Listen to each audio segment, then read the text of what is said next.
Dungeons and Dragons, Satan's Game.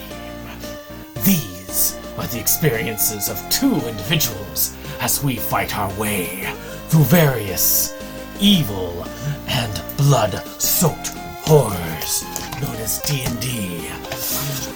Look and weep at the evil that awaits us. Will we survive the horrors? I hope so. Spoiler warning for those of you who dare to set foot. You will be spoiled. Oh, yes. But we'll see you at the D&D game. Well, there, gaming public. Welcome to another episode of Tabletop Horror. Ha ha ha. Horror! Spooky. Ha ha. Well, this is the bonus video for all you lucky people out there. We're actually going to be covering every film that we have ever covered on this season. We're just going to look over it. And we thought to ourselves, we've talked about how they rated as far as, gaming-wise and all that. But we've never actually talked about would we recommend this to a gamer to watch. So we're going to do this under 3 tiers. No bueno, which means we would never, ever recommend this to a gamer to watch. It doesn't even have importance. We're just like, off. Is okay, which is, a gamer could watch this and have some fun with it. And very good. This is stuff that gamers should watch. These movies, definitely, we would recommend to gamers. Now, we're going to do this by ranking on 1 to 10s. 1 being, no, screw off. 10 being, definitely great. 1 to 3, no bueno. 4, 5, 6, and 7 is okay. 8, 9, and 10, very good. Makes it pretty easy. I think we can do this. So let's talk about mazes and monsters. The literal beginning of these D&D style films and the beginning of the Satanic Panic style D&D films. One of Tom Hanks's, I was going to say Hank Williams, one of Tom Hanks's premier roles. Maybe not the best, but he did a great job performing it. I thought that this, in and of itself, it's near the beginning of his movie career. It's very rough around the edges, but just think how much rougher it would have been if Hank Williams was the star. Well, but it was actually... It would have been all Weekend at Bernie's at that point. It was actually very important as far as movies go in gaming. Matter of fact, if you're looking to any type of gaming movie, this is the one that you are going to run into. It's not super enjoyable, but I do feel like it's great to watch on a gaming historian level. I would give this, as far as recommending to gamers to try it out, I would give it about an 8.5. Oh my. Because I do feel like it is up there, importance-wise. I would say importance-wise, yes. But... It's a good example of me saying, I'm not really in love with the film, but I do feel like it's important to gamers. Right. I will say, though, from my understanding of the rating system, importance would have to have a really high ranking to get it to where I would call it very good. I would say even from the standpoint of recommending it to gamers, I couldn't go that high. But I think I could give it about a 7. All right. Yeah. There we go. Let's divide that by 2. 7.75. Just barely missed out on the good. Is okay. Is okay for gamers. It's okay. Because we're going to... the way I look at it is very good for gamers. Is okay for gamers. No bueno for gamers. Yes. All right, so Skullduggery. That's a weird one. That's a harder one. It's one that I actually... I've gotten to like more with multiple viewings is weird, and I like weird cinema. Yeah. Importance to gamers is actually this is one I actually like more than I consider it important. Yeah. I'll give it a 6 because after multiple viewings, I've gotten to really enjoy it. So I'll give it a 6, just above the line because of personal enjoyment. I've only seen it the one time, and I thought it was interesting, but nothing that I'm in a hurry to see again. And in terms of it being a gamer movie, it's middling at best. I will have to go probably about a 4.5 for me. Alright. So Let's see. Divide that by 2. Mm-hmm. Wait, that can't be right. What? Alright. It's not 8.25. That's ridiculous. No, it's not that. So 6 plus 4.5 equals that. Divided by 2 is that. Okay. So it is above no bueno, but not below. So far, it's okay. We haven't been getting any goods yet, but we're getting there. Okay, Heart of the Warrior. Oh, okay. Heart of the Warrior is one that is the first one of those that is from a foreign country that we've gotten on our list. Mm-hmm. And it's an interesting concept. Mm-hmm. I don't necessarily consider it all that important overall, but it is kind of cool. There is a kind of importance if you're really into gaming movies because it's the first foreign film. Right. Plus, as a fan generally of Spanish cinema, it's nice to see representation of gaming movies there. I'll give it a 4.5. I would go a little higher in this instance because I think the gaming element is there. There is some enjoyment, but I wouldn't go really high. I might do a 5.5. Okay. We're really hitting the 0.5s today. Yes.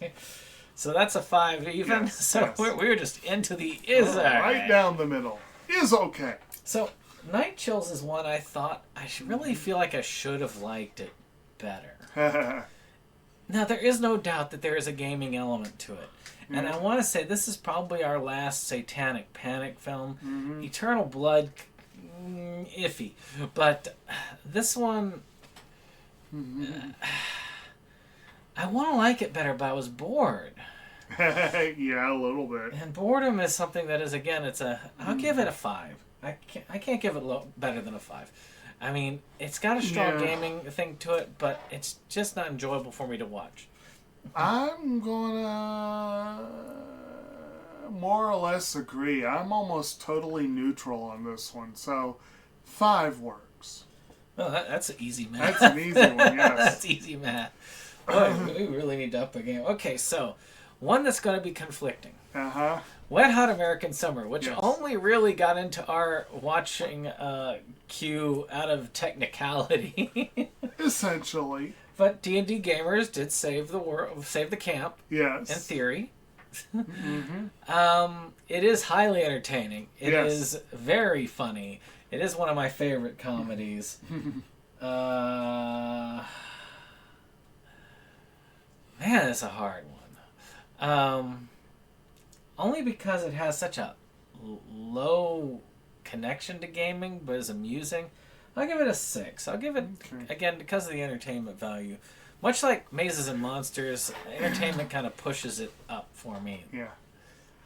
I am also highly entertained by this film.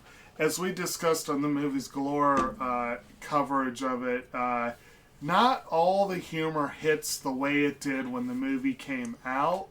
Some of it is dated, but as a springboard for the careers of many talented actors, it's a very, very important movie.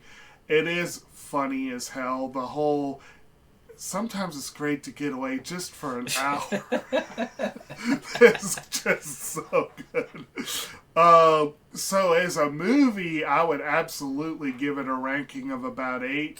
But given its importance to gamers is much more negligible, but I think it still could rate solidly compared to some of the ones we just talked about. Yeah. So I'm going to mix the two together and give it a ranking of 7. I know that might be overly generous as a gamer movie, but I'll go with that. Still in the middle there. Yes. All right. Sang Eternal, or Eternal Blood. Our first Chilean film, and probably our only Chilean film, to be truthful, on this series. And one of the very few that I have seen. But, you know, I mean, a film about, like, a bunch of people playing Vampire the Masquerade, who then turn into vampires. Yes. Which is our first reference to LARPing, even though they're doing the tabletop version. Or at least a full, like, integral to the plot sort of LARPing, yes. And the game itself, I mean, Vampire, yes, there is tabletop versions. We played, I don't know, were you with us when we played some of the White Wolf stuff? We never played Werewolf or Vampire, but we played, we played the Dragon one, and there was another one that I can't think of the name of. Do I have it up? Exalted. Because Exalted's the only White Wolf I one remember have discussion of Exalted, but I don't think I played it. It's a lot of it's meant to be Wasn't played that one LARPing. George really wanted to play? Yes. That was interesting. It was where you play gods. Oh, of course. I'm conflicted of it. It has some decency. It's got some decent connections to role playing to it. It's a Chilean film, which is very unique. Yeah. And I would love to expose more people to that. Yes. And it does have a definite connection to the game. It goes weird places, but it does have a connection. I'll give it a 5. I'll give it even. I think I'll go a little more generous on that one and maybe do...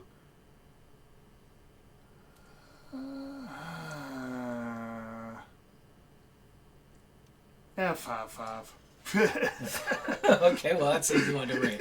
Right. All right, so we need to really up our game here, but we will be soon. We will, yes. So, The Gamers. Now, this one is the ideal gaming film, in my opinion. It's entertaining. Yes, it is rough around the edges, but it is very much linked to gaming. It was basically a group of college friends on a shoestring budget, so props to them, you know? Yeah, entertaining.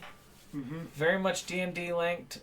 One film that I still feel is one of the definitive ones, and probably out of all the films we're covering, only one I would rank higher as far as a recommendation for gamers to watch, and that's one in the same series. So I'll give it a 10. I'm just going to give it a natural 10. I will give it a nat 10 as well. Oh, darn, that was easy, Matt. So we got a full recommendation of The Gamers. Yes. And now we've got Gamers. Yes, and you might have to jog my memory on this. So this is a short film. Yeah. And it was, about these guys who are doing a D&D game. It's very intense, and you get to see them in the temple fighting the things about this, thing looks like a dice. It's a gem of power. Oh, yeah. And they've got a die that looks like it's glowing and stuff, and then the monsters come over in the real world at the end of this. Okay. It's a pretty cool short. It's got some pretty cool talent behind it, and you can tell that they worked on this bad boy. It's got a lot of potential. It's not one... I guess if I had something on YouTube, I wouldn't encourage people to hunt down a physical copy like I did. But it's a short, so it's real easy to watch.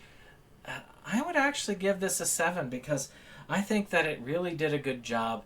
It had a lot of the little elements just squeezed in there. They're in the middle of a high stakes game. They even have an argument with each other during the game. You have a weird supernatural element, but you also have the gamers right in there doing the fight. I just thought it was a very intense and cool experience. I just wish it was a feature film instead of a short.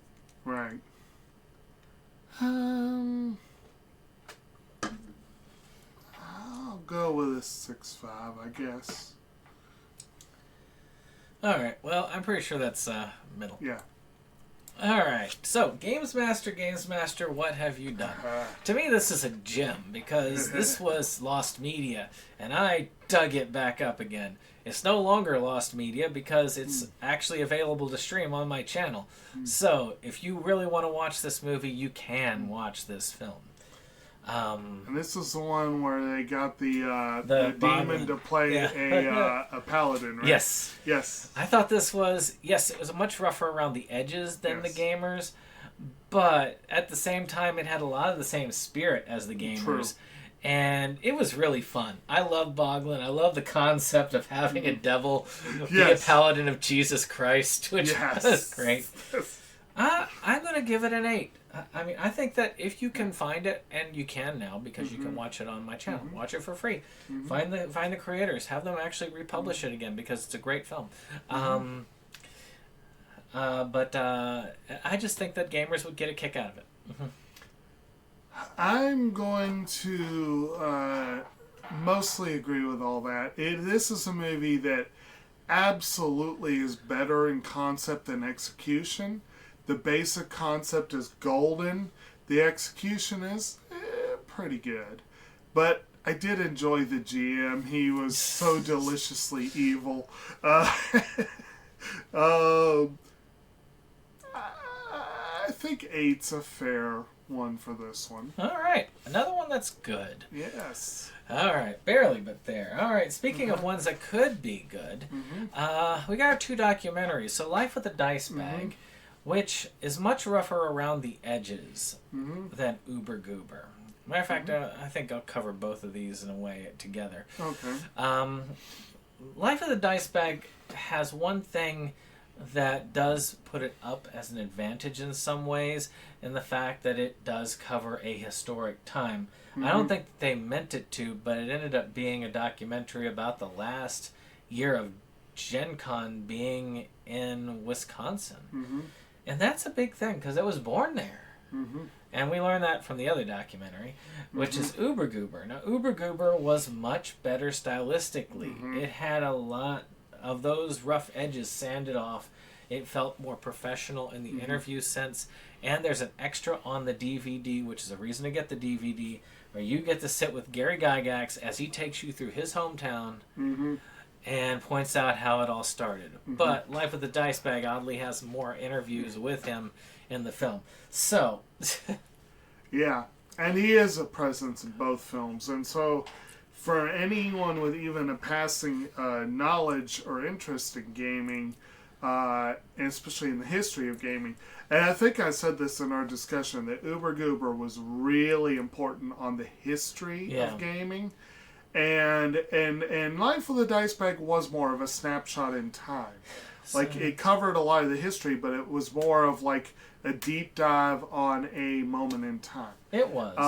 And so, yeah, they're both really good documentaries. Uber Goober is by far the better as a film. But I would say, yeah, as far as movies for gamers, they're both solid. To me, I would say I would give Life with a Dice Bag a 7.5 and Uber Goober an 8. Just because I think that a gamer should watch one of those. If anything, gamers should be watching one of those documentaries. I think it is pretty cool to see. But maybe it's not necessarily needed for a gamer, but I do feel like it's good to see that history. What are your thoughts? Well, I'd actually go a little higher than that. I would say maybe an 8.5 for Life in a Dice Bag and 9 for Uber Goober. All right. Well, then that puts them both up in the must-see tier. Okay. And now the most contentious one of all. Potentially. Fellowship of the Dice. Uh-huh. This is one I am really debated, because it goes to a dark place. Yeah. It's not as bad watching it years later than it was when I was in the midst of it, because I haven't really gamed in a while. I admit, I have not been in the dark area that this game. I'm not like Brittany, who was triggered by the thing. But I was originally when I first watched it, because we had similar blowouts in the gaming group during that time I first watched this, and it wasn't that far off from the time, so it did hit me with that reality. I actually think that this is probably one of the most real gaming movies that I've seen. And I would... Oh, he's eating something. All right. I would try to recommend... I'd actually recommend this to gamers, but I can't recommend it super strongly, so I would say an 8. because it's not bad movie-wise. Got a decent enough plot. I like that it ends on a plot line of, yes, gaming actually did do something good, and it also is intensely real in places that you don't usually see it go. Right. Now, I've said before, and I said in the discussion, that I'm a huge fan of mockumentaries, and I know this is generally considered one. Most of the time, mockumentaries tend to be a lot funnier than this. So this one definitely went all in on the drama. Yes. And I will admit that the drama does get intense. I did not find this a triggering film, but I did find it this is kind of awkward and uncomfortable to watch at times. And that being said, I could definitely feel a lot of truth to it. Parts of it were overdone and overacted. The part with the cop was weak, but the actual gaming parts I thought were really strong. And so yeah, overall, I could give this one a pretty solid recommendation too. I think I'll probably go with 8 on this one. So, there we have it. This season actually is a pretty decent one. I mean, nothing that we went like, nah. Yeah. No, stay away. Well, we came close. I mean, I admit, some of these did come close. But really and truly, every single one of them has a bit of merit when it comes to gamers watching this.